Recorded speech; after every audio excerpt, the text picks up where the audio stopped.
स्वागत है आप सभी का राज्यसभा टीवी में। नमस्कार, मैं हूं प्रीति। शुरुआत करेंगे हेडलाइंस के साथ।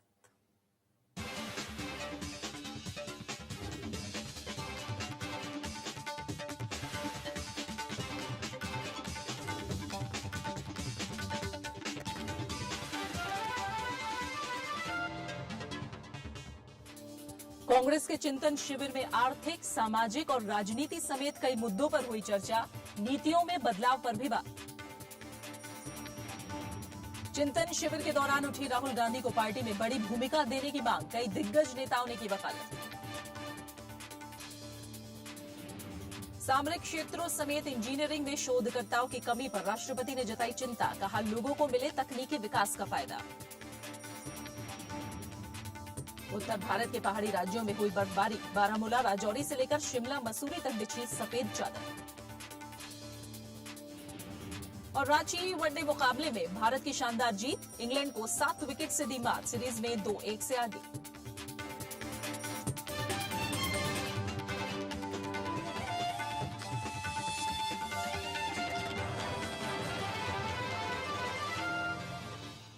शुरुआत पहले खबर के साथ।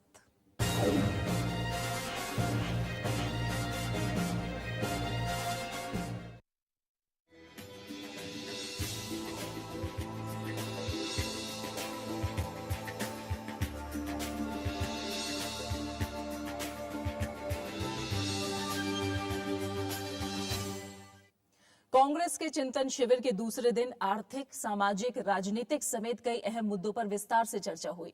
कई वरिष्ठ नेताओं ने पार्टी की नीतियों में अहम बदलावों के सुझाव भी दिए। कांग्रेस की भावी रणनीति तय करने के लिए जयपुर के चिंतन शिविर में जुटे नेताओं ने दिन भर कई मसलों पर माथापच्ची की। बदलते राजनीतिक हालात, सामाजिक आर्थिक चुनौतियां, विदेश नीति, संगठन की मजबूती और महिला सशक्तिकरण पर बनाए गए 5 समूहों ने ड्राफ्ट रिपोर्ट में शामिल किए जाने वाले मुद्दों पर चर्चा की। ट्राइबल के लिए और कैसे काम करना चाहिए, माइनॉरिटी वर्ग के लिए, अल्पसंख्यकों के लिए तमाम ऐसे स्कीम है, उनको भी इन चीजों पर जोर दिया गया है। सोशियो इकोनॉमिक चीजों में तो तमाम चीजों पर तमाम लोगों ने, नौजवानों ने लेके और हमारे वरिष्ठ मंत्रियों ने भी अपने सुझाव दिए। तो मैं समझ सकता हूँ एक बहुत ही बेहतर सुझाव आएंगे जब पेपर हम पेश करेंगे कल के तारीख को। महिलाओं को लेके जितने भी इश्यूज हैं, और मैं कहती हूँ गांव से लेके सिटीज तक, उन सब चीजों पे बहुत सारी चर्चाएं हुई। और मुझे पूरी उम्मीद है कि जब आप कल ये प्रस्ताव पत्र पढ़ेंगे। सूत्रों के मुताबिक शिविर में हिस्सा ले रहे प्रतिनिधियों ने कई अहम सुझाव दिए हैं। पार्टी को लोकतांत्रिक ढंग से चलाने के लिए सभी स्तरों पर नामांकन की संस्कृति खत्म की जाए। पार्टी के महासचिव, राज्यों के प्रभारी, प्रदेश और जिला अध्यक्ष लोकसभा और विधानसभा चुनाव नहीं लड़े। यूथ कांग्रेस और एनएसयूआई में चुनाव कराने के लिए राहुल गांधी के मॉडल को पार्टी और इससे जुड़े संगठनों में लागू किया जाए। संगठन में सुधार से जुड़ी एंटनी समिति की सिफारिशें लागू हों। केंद्रीय मंत्रियों को कम से कम एक राज्य का प्रभारी बनाया जाए। उन नेताओं पर कड़ी कार्रवाई की जाए जो अपनी राजनीति को बचाए रखने के लिए पार्टी के अधिकृत उम्मीदवारों को हराने की कोशिश करते हैं। इस तरह का सुझाव भी आया है कि दो लोग जो बाहर से हारे हैं उनको टिकट देते वक्त विचार किया जाए कि देना चाहिए कि नहीं देना चाहिए। इस तरह के सुझाव भी है। तो तरह तरह के तमाम सुझाव आ रहे हैं उसके अंदर। शिविर में महंगाई और आर्थिक सुधारों की जरूरत पर भी चर्चा हुई। इन सुझावों को पहले कांग्रेस कार्य समिति की बैठक में रखा जाएगा और फिर रविवार को होने वाले एआईसीसी के सत्र में इन्हें स्वीकार किया जाएगा। विशाल दहिया, राज्यसभा टीवी, जयपुर। कांग्रेस के चिंतन शिविर में राहुल गांधी को पार्टी में बड़ी जिम्मेदारी दिए जाने का मसला जोर शोर से उठा है। पार्टी के कई दिग्गज नेता इस पर जोर दे रहे हैं। हालांकि सभी नेता यही मानते हैं कि इस बारे में फैसला खुद राहुल गांधी और कांग्रेस अध्यक्ष सोनिया गांधी को करना है। मुझे तो बिल्कुल लगता है और मेरी उम्मीद है कि राहुल जी बड़ी जिम्मेदारी संभालेंगे। कैडर बिल्डअप करने में टाइम लगता है, वोटर बिल्डअप बहुत जल्दी हो जाता है, और राहुल गांधी जब लीड करेंगे हमारे चुनाव को तो वोटर बहुत जल्दी बिल्डअप हो जाएगा, खासतौर से उत्तर भारत में। जहां तक श्री राहुल गांधी का सवाल है, ये एक मांग दोबारा उठती रही है और हम ये जरूर उम्मीद करेंगे कि 2014 में जो 2014 का लोकसभा चुनाव होगा और उससे पहले उनकी एक बड़ी भूमिका उसमें रहेगी। सब यही चाहते हैं क्योंकि वो एनर्जेटिक है, उन्होंने सड़क पे काम करा है, गांव में पैदल चले हैं और गरीब आदमी को गले से लगा है। राहुल गांधी जी ही कांग्रेस पार्टी के आने वाले दिनों में 2014 के बाद हमारे प्रधानमंत्री पद के उम्मीदवार हैं। चिंतन शिविर के दौरान कांग्रेस नेता गिरिजा व्यास ने महिलाओं की सुरक्षा से जुड़े मुद्दों का जिक्र किया। राज्यसभा टीवी संवाददाता अमृता राय से बातचीत में गिरिजा व्यास ने कहा कि कांग्रेस हमेशा से महिला अधिकारों की पैरोकार रही है। इस समय मीडिया में और पूरे देश में महिलाओं के मुद्दे सबसे ज्यादा चर्चा के विषय हैं। क्या ऐसी इम्पोर्टेंट बातें हैं जो इस वक्त चर्चा हो? देखिए, वैसे भी कांग्रेस ने तो हमेशा महिलाओं का पक्ष लिया है, और मैं याद करूं तो आजादी के दौरान या सेकंड हमारी राउंड टेबल जो कॉन्फ्रेंस उनके साथ थी वार्ता ब्रिटिशर्स के साथ, उस समय भी उन्होंने इसी बात को रखा था। लेकिन और लगातार कॉन्स्टिट्यूशनली हमें संवैधानिक रूप से भी हमें अधिकार मिला, हम लोग बराबर का इक्वल। उसके बाद में इंदिरा जी के टाइम पर जैसे महिलाएं राज कर रही उस तरह का दौर भी आया। राहुल जी ने 33% की भागीदारी सुनिश्चित करने की बात कही और बल्कि पास हुआ। वो उस तरह के एक संवेदनशीलता का एक ऐसा प्रतीक थे कि जिन्होंने महिलाओं को मेन स्ट्रीम में और आने की प्रेरणा दी। सोनिया गांधी जी ने अपने कॉन्स्टिट्यूशन से, कांग्रेस के कॉन्स्टिट्यूशन से शुरू किया कि वहाँ 30% की भागीदारी हो, जब घर में होगी तभी तो हम आगे बढ़ेंगे। और 33% की सबसे ज्यादा भागीदार महिलाओं के लिए बड़े कानूनों की सबसे ज्यादा पैरवी करने वाली कोई है तो हमारी कांग्रेस जी, महिलाओं के लिए बड़े कानूनों की पैरवी के रूप में कौन से बड़े कानून इस वक्त यहाँ पर चर्चा के मुद्दा रहे? एक तो निश्चित तौर पर जो देश की सुरक्षा और संरक्षण को लेकर के है, तो उसमें सेक्सुअल असॉल्ट जो है उसको लेकर के बिल की बात है, जो ऑलरेडी पार्लियामेंट में जो विमेन कमीशन ने हमने उस वक्त बनाया था उसके स्वरूप भेजा है, लेकिन वो विस्तार के साथ और अच्छी तरह से आना चाहिए। उसको कड़ा कानून हो, कानून क्विक हो, फास्ट ट्रैक कोर्ट हो, महिलाओं को बार बार जलील नहीं किया जाए। यहाँ पे क्या महिलाओं को भी पॉलिटिक्स में ज्यादा भागीदारी देने की बात पे चर्चा? मैंने कहा कि भागीदारी का तो हम लोगों के हमारे संविधान में पहले से निश्चित है। और महिला आरक्षण बिल पर भी कोई बात नहीं? महिला आरक्षण बिल तो पहला मुद्दा है जिसको मैं राजनीतिक कह रही हूँ कि जिसकी शुरुआत राजीव जी ने की, और जो शुरुआत जो चली है तो हम लोग राज्यसभा में भी पास कर चुके हैं अपने दूसरे दौर को, 73rd और 74th अमेंडमेंट।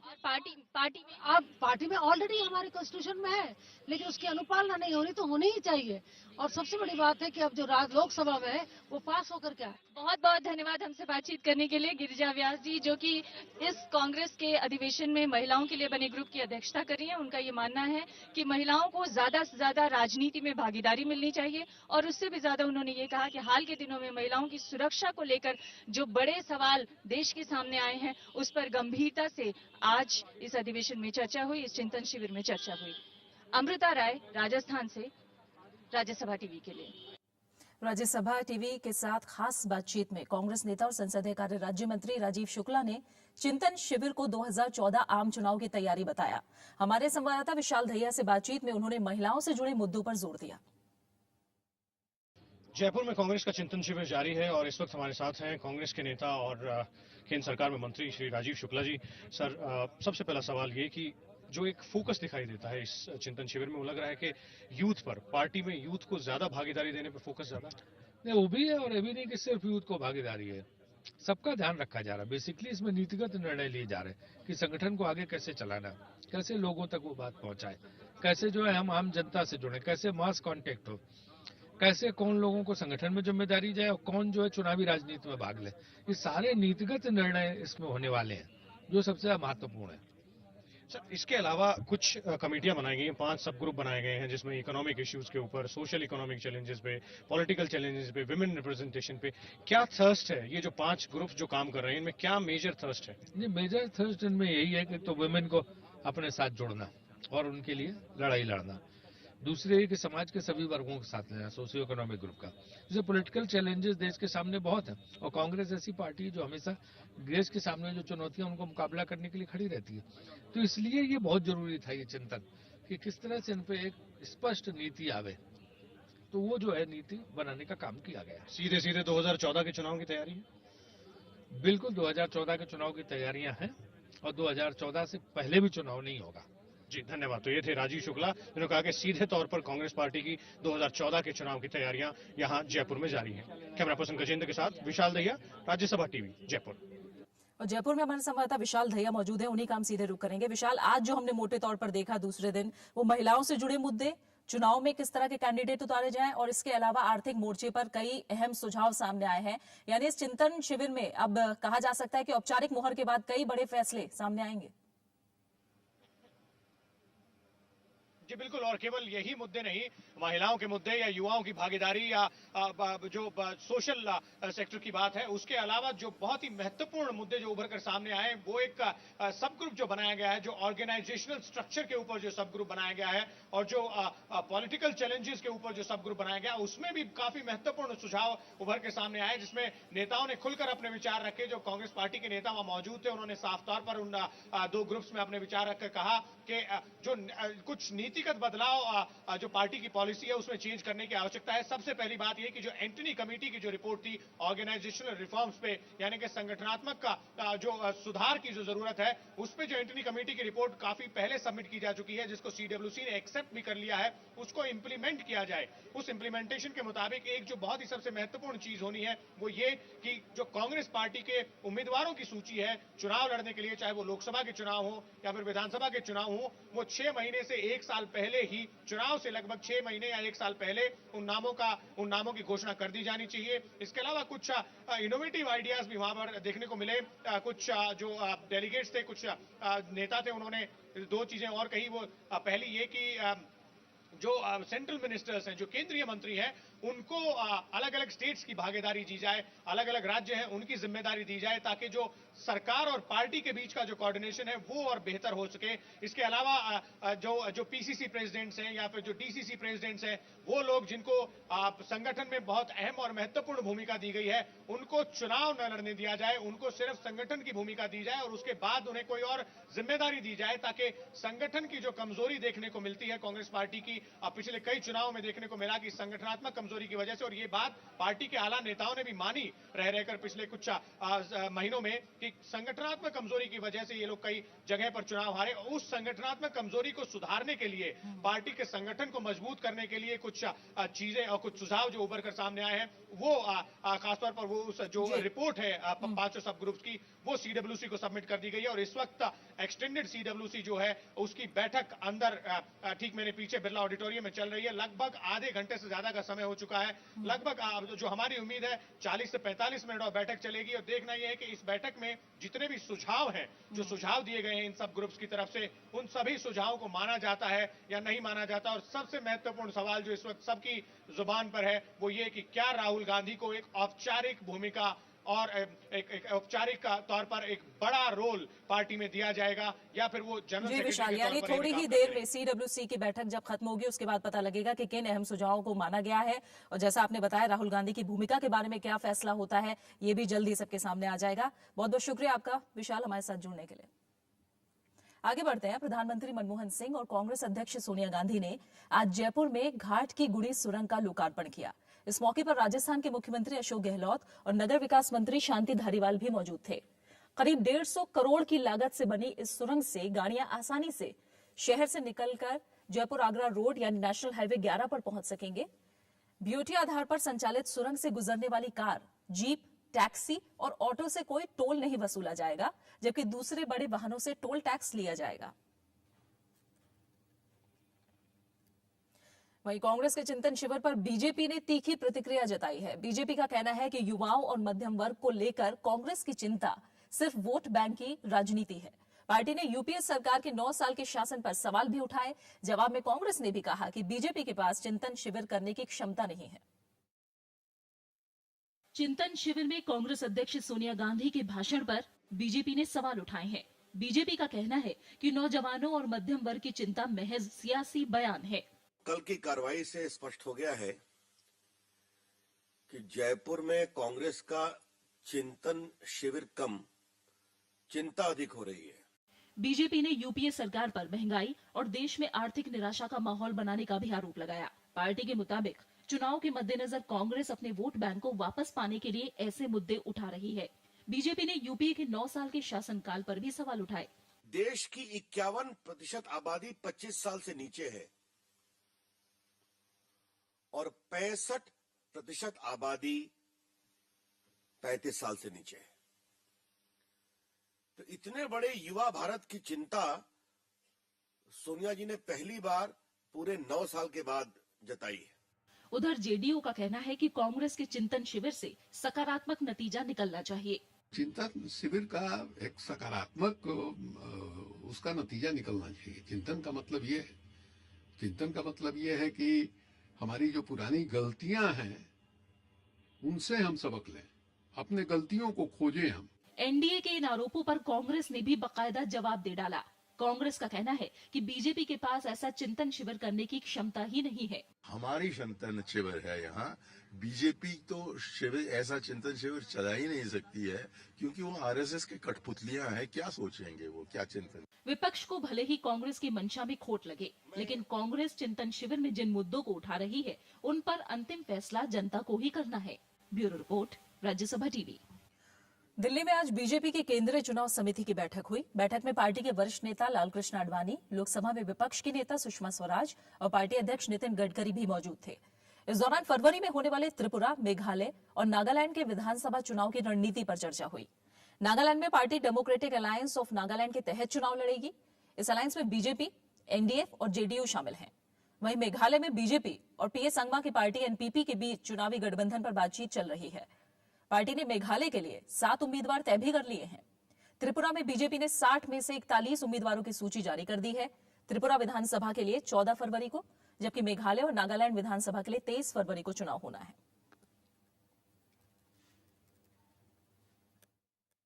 अब बने रहे हमारे साथ, हम लौट रहे हैं छोटे से ब्रेक के बाद।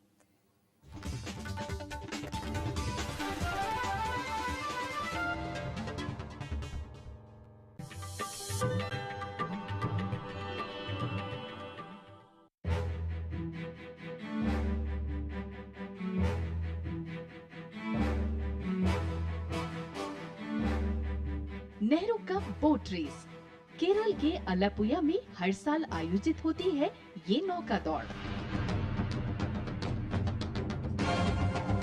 जिसमें शामिल होती है करीब 100 फीट लंबी सर्प आकृति की सजी धजी दर्जन भर नौकाएं। हर नौका पर सवार होते हैं 100 चप्पू चालक, 4 नाविक और 25 गायक। 1 किलोमीटर की इस नौका दौड़ को देखने के लिए हर साल जुटते हैं लाखों देशी विदेशी दर्शक।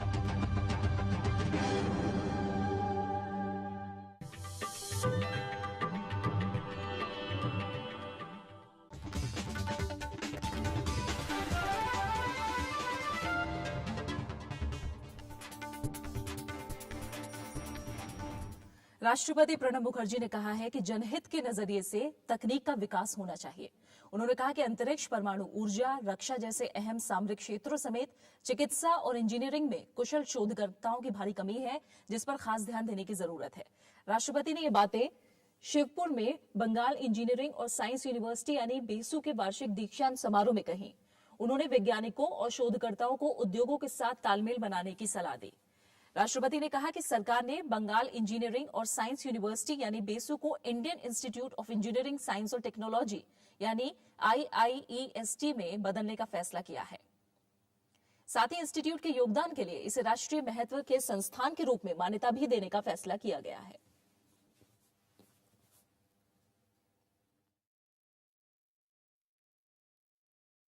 I would like to remind you, as you break the frontiers of science and discover new technology, your efforts would be truly valuable if they bring efficiency in our industry, comfort in the daily lives of our people, and wipe out the tears of the most challenged in our society. उपराष्ट्रपति मोहम्मद हामिद अंसारी का मानना है कि physiotherapy का इस्तेमाल कई मर्ज को दूर करने में काफी कारगर साबित होता है। दिल्ली में एम्स फिजियोथेरेपी कॉन्फ्रेंस के मौके पर उपराष्ट्रपति ने फिजियोथेरेपी के फायदों को गिनाया। उन्होंने कहा कि स्वास्थ्य के क्षेत्र में रोज नई बीमारियां और समस्याएं सामने आ रही हैं। इनके उपचार में ताप, पानी और बिजली के इस्तेमाल जैसे तरीके काफी कारगर रहे हैं। इस मौके पर देश विदेश के कई प्रतिनिधि शामिल थे। कॉन्फ्रेंस में फिजियोथेरेपी के क्षेत्र में आने वाली चुनौतियों और उससे निपटने पर चर्चा की गई। इसके साथ ही दुनिया भर में फिजियोथेरेपी में लगातार हो रही नई तकनीकों और बदलाव पर भी बात हुई। उपराष्ट्रपति ने उम्मीद जताई कि एम्स की फिजियोथेरेपी कॉन्फ्रेंस इस क्षेत्र के पेशेवरों के लिए अपना तजुर्बा, दक्षता और तकनीक की जानकारी साझा करने का बेहतर मंच होगा, जिससे स्वास्थ्य सेवा के क्षेत्र में सकारात्मक बदलाव आएगा। The quest for excellence is a human trait. It is like walking towards receding horizons. New ideas, methods, and technologies need to constantly emerge for better addressing the existing and emerging challenges. The same holds good for physiotherapy. In today's world, with new and emerging challenges to human health, it needs to keep abreast with these complex and newer forms of diseases and disorders in order to anticipate, prevent, and cure them. In this regard, theoretical research in relevant areas, coupled with development of modern techniques and technologies, are a sine qua non for providing a truly holistic healthcare system. और इस समय हम सीधा आपको दोबारा जयपुर लिए चलेंगे, जहां से खबर आ रही है कि राहुल गांधी को नई जिम्मेदारी सौंपी गई है पार्टी में। उन्हें पार्टी का उपाध्यक्ष यानी वाइस प्रेसिडेंट बनाया गया है। इस समय विशाल दहिया हमारे संवाददाता जुड़े हुए हैं। विशाल, क्या अपडेट मिल पा रहा है? सीडब्ल्यूसी की बैठक खत्म हो गई?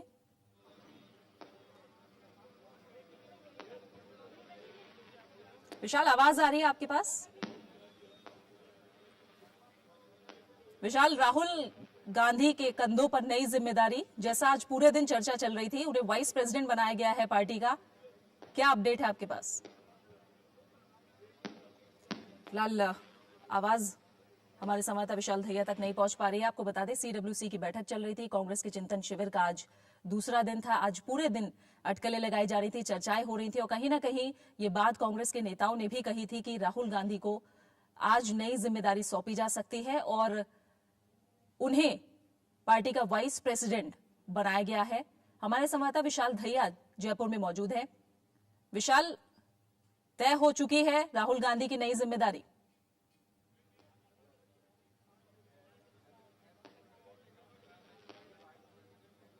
विशाल, आप मेरी आवाज सुन पा रहे हैं?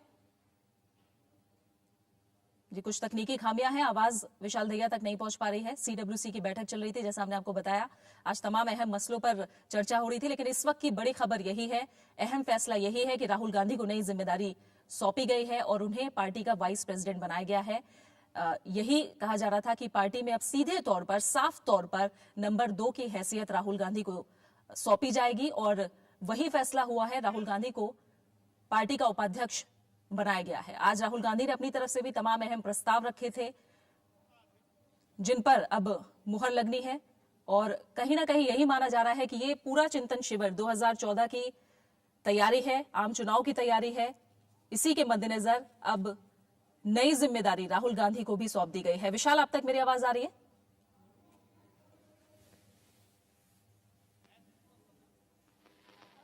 जी बिल्कुल। देखिए, जिस बात की बहुत दिनों से प्रतीक्षा की जा रही थी और जिस बात की डिमांड बहुत दिनों से कांग्रेस के जितने भी नेता हैं उनकी तरफ से की जा रही थी, आज उसकी घोषणा यहां चिंतन शिविर के दूसरे दिन कर दी गई है। एक्सटेंडेड वर्किंग कमेटी की बैठक अब से कुछ ही देर पहले समाप्त हुई और उसके बाद जनार्दन द्विवेदी, जो कांग्रेस के जनरल सेक्रेटरी हैं, उन्होंने बाहर आकर इस बात की घोषणा की है कि बैठक के दौरान सबसे पहली चीज जो हुई वो ये कि ए.के. एंटनी, कांग्रेस के जो वरिष्ठ नेता हैं और रक्षा मंत्री हैं सरकार में, उन्होंने सबसे पहला प्रस्ताव सीडब्ल्यूसी, जो एक्सटेंडेड सीडब्ल्यूसी थी, उसमें रखा। उन्होंने कहा कि कांग्रेस अध्यक्ष को कहा कि जो युवा जनरल सेक्रेटरी राहुल गांधी है, उनका नाम प्रस्तावित किया उपाध्यक्ष की पोस्ट के लिए, कांग्रेस पार्टी में नंबर 2 की पोस्ट के लिए। और फिर उसके बाद आम सहमति से उस फैसले को, सर्वसम्मति से, हालांकि उस फैसले को मंजूरी दे दी गई। कांग्रेस अध्यक्ष ने भी अपनी मंजूरी दी और और इस तरह से जो एक कयास जो बहुत दिनों से लगाए जा रहे थे राहुल गांधी की पोस्ट को लेकर, राहुल गांधी की भूमिका को लेकर पार्टी में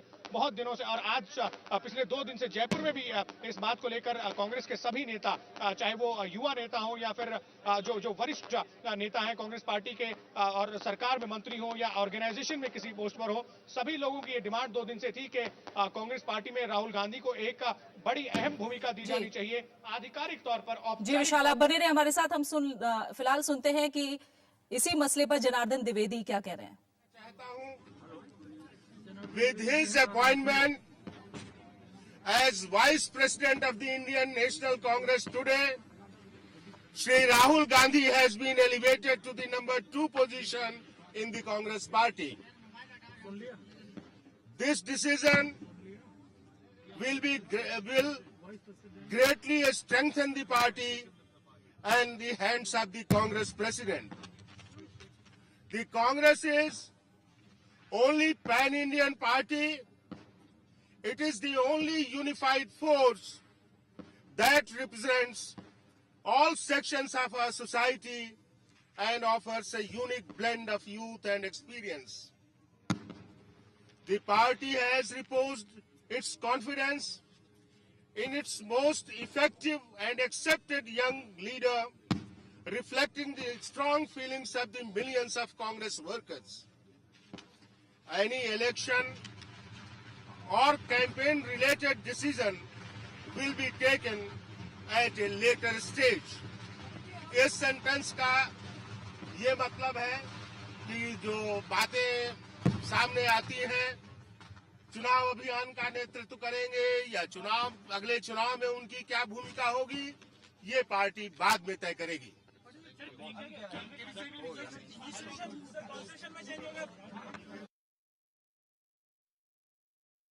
विशाल, हम सुन रहे हैं जनार्दन द्विवेदी ने कहा कि चुनाव में क्या भूमिका होगी वो पार्टी बाद में तय करेगी, और साथ ही ये भी कहा कि एक ब्लेंड लेकर कांग्रेस हमेशा चलती है जो कि युवाओं का होता है और साथ ही अनुभव का होता है। तो इस समय यह साफ हो गया है कि राहुल गांधी वाइस प्रेसिडेंट अब बन चुके हैं, उनको नई जिम्मेदारी सौंपी गई है कांग्रेस की। आज पूरे दिन ये अटकलें लग रही थी, इसी पर चर्चा थी कि राहुल गांधी को चिंतन शिविर के दूसरे दिन आज कोई बड़ी जिम्मेदारी सौंपी जा सकती है। और जब सीडब्ल्यूसी की बैठक हुई तो पहला प्रस्ताव कांग्रेस के वरिष्ठ नेता ए.के. एंटनी की तरफ से रखा गया राहुल गांधी की नई जिम्मेदारी को लेकर, और उस पर मुहर लगी, और जिसके बाद ये साफ हो गया कि राहुल गांधी अब कांग्रेस के वाइस प्रेसिडेंट हैं। आज तमाम अहम प्रस्ताव भी राहुल गांधी की तरफ से रखे गए।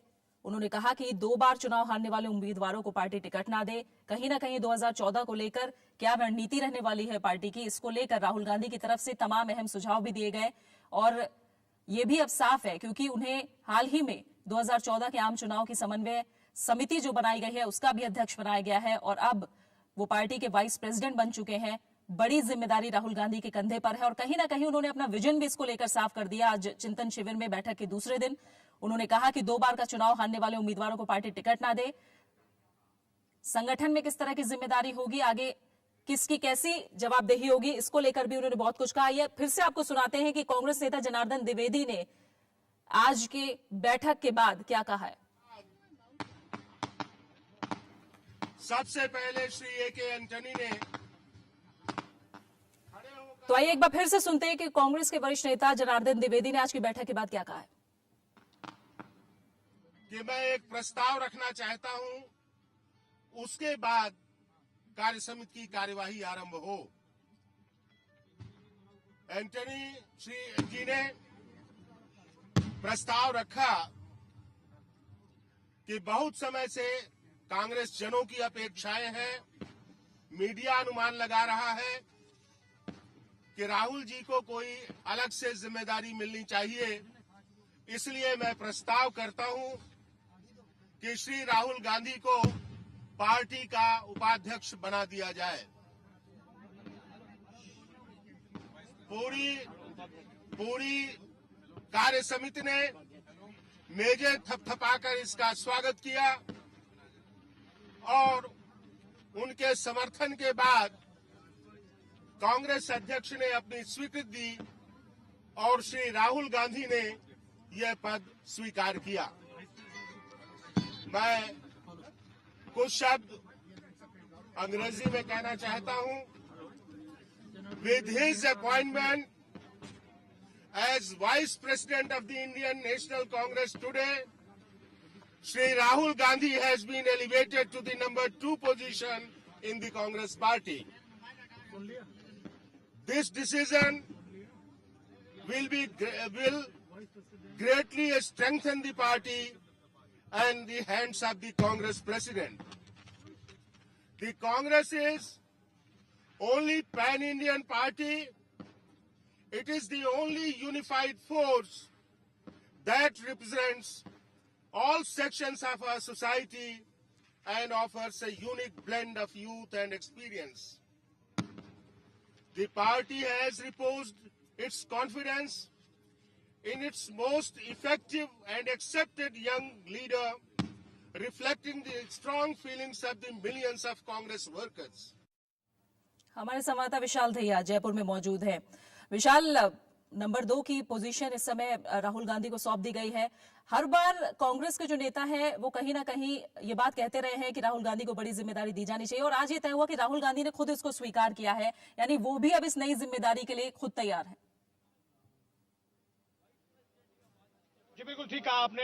हमेशा से कयास लगाते जा रहे हैं कि किस तरीके से राहुल गांधी की क्या भूमिका आगे भविष्य में जाकर रहेगी, और पिछले कुछ महीनों से ये कयास थोड़े से और तेज हो गए थे, क्योंकि 2014 के आम चुनाव में ज्यादा समय अभी बचा नहीं है, लगभग 1 से 1.5 साल का समय बचा है। और ऐसे समय पर कांग्रेस पार्टी के ही अंदर से न केवल कार्यकर्ताओं की तरफ से बल्कि जो आला नेता हैं कांग्रेस पार्टी के, चाहे वो युवा नेता हों या फिर वरिष्ठ नेता हों, सभी की तरफ से इस बात की मांग की जा रही थी कि कांग्रेस पार्टी में राहुल गांधी को औपचारिक तौर पर किसी तरीके की बड़ी भूमिका दी जाए। हालांकि ये लोग सभी इस बात को सभी लोग कह रहे थे कि सोनिया गांधी के बाद नंबर 2 की अगर पोजीशन पार्टी में किसी की है तो वो राहुल गांधी की है, लेकिन औपचारिक तौर पर राहुल गांधी के पास जनरल सेक्रेटरी का पद था, और पार्टी में जनरल सेक्रेटरी राहुल गांधी के अलावा और भी कई सारे थे।